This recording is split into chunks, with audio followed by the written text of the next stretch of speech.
Assalamualaikum warahmatullahi wabarakatuh, Pak Guru. Waalaikumsalam warahmatullahi wabarakatuh. Dan kucing besar Alaska yang selalu naik ketika ada kalimat Assalamualaikum. Iya, Baraya. dia selalu ngeganggu dan selalu naik meja gitu ya. Kalau saya ketahuan teh, untungnya dia teh suka nggak di sini ya.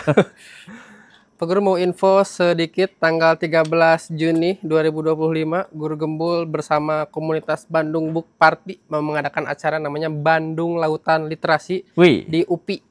wih. Jadi kalau misalkan teman-teman mau ikut hadir di sana, linknya saya cantumkan di deskripsi. Nanti hadir ya tanggal 13 Tanggal 13 Juni di Juni. UPI. 13 Juni di UPI, oke. Bersama komunitas Bandung Book Party. Mantap. Pak Guru, saya mau membuka episode kali ini dengan hal yang ramai di minggu ke belakang. Jadi di Guru Gembul bikin story, nge-repost postingan Chef Raja Ampat. Tapi sebelum ke postingan Chef Raja Ampat, ada yang bertanya nih Pak Guru dari Iwan Setiadi. Kenapa tokoh-tokoh agama lebih mengharamkan babi ketimbang mengharamkan perbuatan-perbuatan yang merusak alam dan merugikan makhluk hidup lainnya? Dalam kasus Raja Ampat atau kasus lainnya, hampir tidak ada tokoh agama yang bersuara dan mengharamkan. Iya, karena mereka partikular dalam beragama, sekular dalam beragama, dan mereka itu adalah orang yang parsial juga dalam beragama gitu. Jadi agama Islam itu kan holistik, menyeluruh. Tapi misalkan dalam konteks memahami agama itu disesuaikan dengan tradisi Arab misalkan. Karena ya sebatas itu kemampuan berpikir mereka, abstraksi mereka itu. Termasuk juga dalam hal dosa. Dosa itu dipilih-pilih sesuai dengan kesukaan dan kebiasaan mereka. Misalkan gini, kebiasaan kita sejak kecil tidak makan babi. Sejak kecil kan. Jadi itu adalah dosa yang paling mudah kita hindari. Karena nggak pernah makan. Dan lingkungannya juga tidak menyediakan. Dan lingkungan tidak mendukung itu. Nah, karena itu adalah dosa yang paling mudah kita hindari, maka kita pilih dosa itu sebagai dosa utama. Melebihi misalkan dosa korupsi. Nah, kalau korupsi kan susah. Orang kita mentalnya kayak gini, ya akhirnya pejabat jarang sekali yang berbicara soal korupsi. Pejabat jarang sekali yang berbicara, pejabat ulama ya, ulama jarang sekali berbicara soal kebodohan, soal kebohongan publik, soal amanah dari pejabat, jarang sekali. Nah, yang sering itu adalah haram makan babi dan tolong jangan ikut pengajian itu karena itu aliran sesat.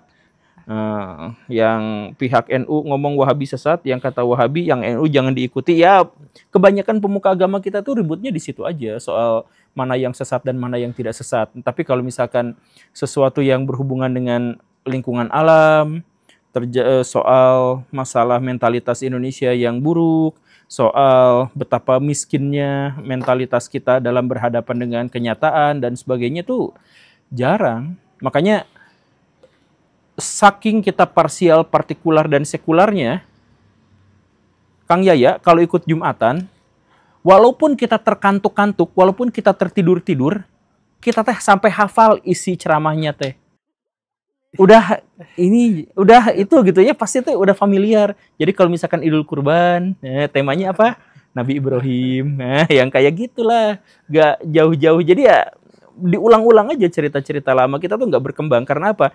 Karena kita tuh mengikuti selera kita dalam pahala dan dosa. Kalau sesuatu itu adalah menyenangkan buat kita, nah walaupun itu haram, kita cari-cari alasan pembenarnya gitu kan. Demikian. Kayak ini nih, tahu nggak? Kan gini ya, di dalam Al-Quran merusak lingkungan itu tidak boleh. Iya, tentu. Betul kan? Merusak alam. Tidak boleh, merusak lingkungan itu tidak boleh. Terjadi kerusakan di daratan dan di lautan dan seterusnya, itu tidak boleh. Nah, tetapi negara-negara Islam yang paling kaya itu justru hidup dari merusak lingkungan. Karena mereka jual bahan bakar fosil. Penyebab global warming alias perubahan iklim, gitu kan? Nah, ketika kita tanyakan kepada mereka, mereka cari sejuta alasan untuk membenarkan bahwa mereka boleh kok dagang yang kayak gitu, yang merusak lingkungan tuh boleh-boleh saja bagi mereka. Karena apa? Karena mereka sama sekali tidak berusaha dalam hal itu. Mereka tuh nggak bikin teknologinya, mereka tuh nggak bikin apa-apanya, tapi kaya. Karena semua disuplai sama teknologi Kristen dan Yahudi, mereka nggak ngapa-ngapain, tapi dapat duitnya banyak. Jadi ketika di ini, wah mereka cari alasan 1001 alasan untuk membenarkan itu. Nah begitu, jadi dosa dan pahala itu dipilah-pilah sesuai dengan kepentingan kita, kemudahan kita atau tidak. Ngomong-ngomong soal ceramah Jumatan tadi Pak Guru, saya ingat saya nemenin Pak Guru ke salah satu tempat masjid. Saking berbedanya isi kajiannya, pada saat tanya jawab dengan ibu-ibu, sampai ada ibu-ibu yang mengatakan bahasanya terlalu berat buat nenek-nenek ini, buat kita yang bodoh mah kayaknya ini mah terlalu berat. Saya mau bertanya yang ringan-ringan saja Pak Guru. Nah itu, jadi padahal kita tuh dulu nggak bahas yang berat-berat, cuman beda gitu. Iya beda. Iya ampun, ya gitulah masyarakat kita tuh. Nah pertanyaan tadi Pak Guru nyambung dari keviralan ini. Apa? Ini dari dokumentari Watchdog. Oh Watchdog. Oh iya ini.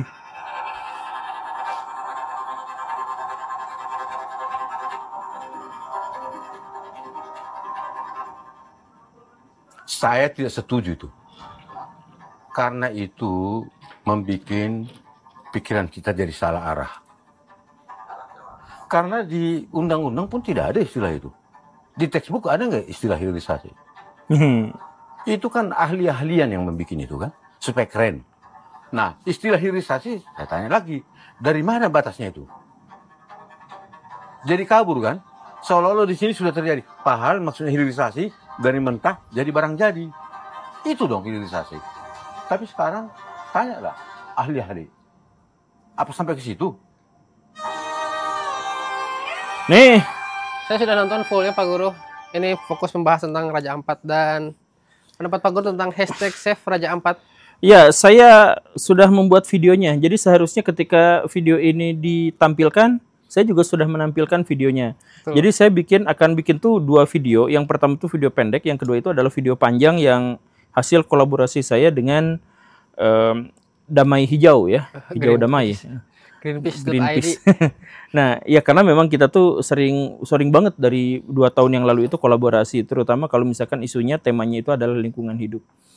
Nah, dan bahkan sebelum itu saya juga sudah dibully habis-habisan. Gara-gara Ketika saya termasuk satu dari sedikit orang yang tidak setuju dengan narasi hilirisasi. berarti dari zaman ini dong, dari zaman debat presiden itu teh. Iya, sebelum jadi pas Pak Jokowi periode kedua, itu kan ada cerita hilirisasi. Hilirisasi itu maksudnya apa?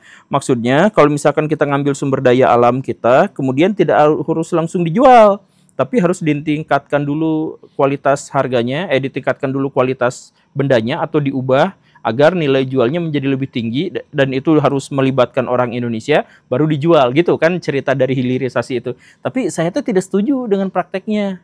Di segala jenis bidang atau hanya di bidang-bidang tertentu? Bukan, narasi itu tuh narasi yang sebenarnya dalam tanda kutip bisa dikatakan sebagai pemalsuan diksi gitu, pemerkosaan diksi gitu. Jadi coba misalkan gini ya, ini kasus nikel di Raja Ampat. Gimana cerita hilirisasi itu? Coba ya. Pertama, nikel diambil. Setelah itu diolah menjadi sesuatu yang lebih berharga, baru dijual. Gitu kan? Itu hilirisasi. Yang terjadi adalah penambangan terjadi di Indonesia. Limbahnya buat Indonesia. Kerusakan lingkungannya buat Indonesia.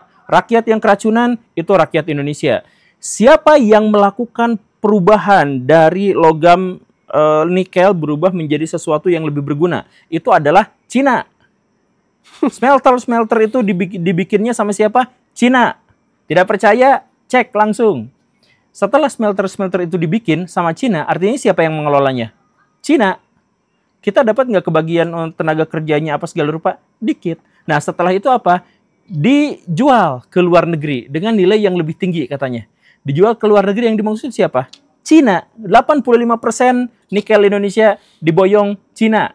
Jadi coba balik lagi ya. Yang bikinnya orang Cina, diperuntukkan untuk Cina, tapi tambangnya di Indonesia, limbahnya di Indonesia, kerusakan lingkungannya di Indonesia, keracunan rakyatnya juga di Indonesia. Nah, sekarang saya tanya, hilirisasi itu menguntungkan untuk siapa? Pernyataan saya soal ini tuh dibully habis-habisan di zaman dulu. Jadi ketika saya misalkan mendukung dalam tanda kutip ya Uni Eropa, karena marah-marah kan, Uni Eropa tuh marah-marah. Kenapa hilirisasi nikel di Indonesia itu justru kotor gitu. Kotor tuh jadi lingkungan tuh jadi rusak. Sedangkan Eropa itu kan pengennya eco green gitu. Pengennya tuh karena ekonomi mereka memang sudah ekonomi green gitu, udah lama. Apalagi kan bahan nikel itu untuk untuk besar itu kan buat baterai. Ya, diantaranya kan untuk baterai dan itu. Nah, ini tujuannya buat biar hijau gitu. Iya, perang dagang Indonesia, Cina sama Amerika Serikat kan, Cina bisa nakut-nakutin Amerika Serikat itu gara-gara tambang nikelnya udah dikuasai sama mereka gitu. Ya itu, jadi ceritanya tuh gitu Baraya. Ya memang kalau hilirisasi dalam narasi itu memang harus kita dukung, tapi kan prakteknya tuh gak gitu.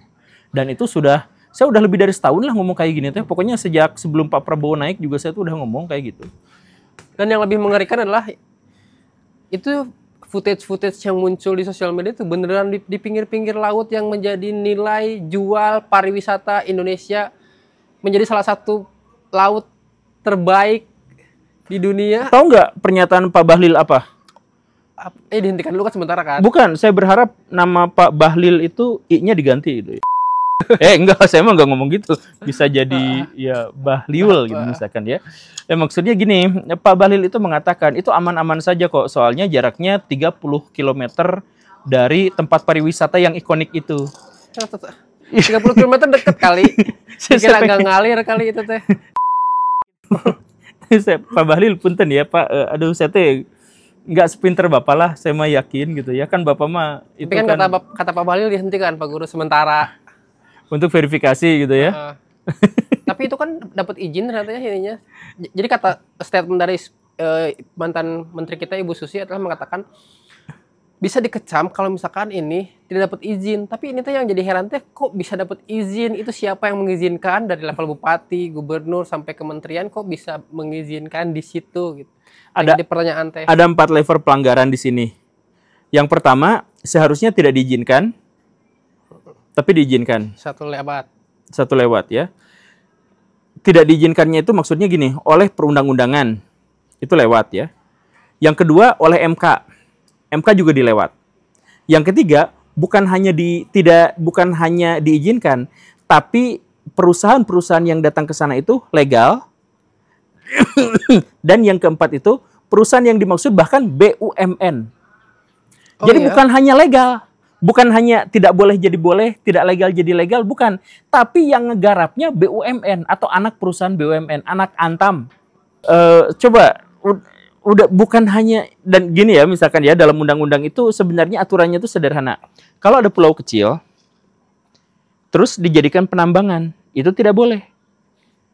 Kenapa? Yang rusak lingkungannya lebih ekstrim dan habis nantinya. Dan habis. Nah, ini di pulau-pulau kecil habis.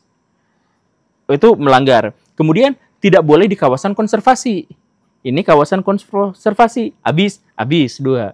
Kemudian tidak boleh di kawasan wisata. Ini kawasan wisata, habis juga. Kemudian tidak boleh di geopark.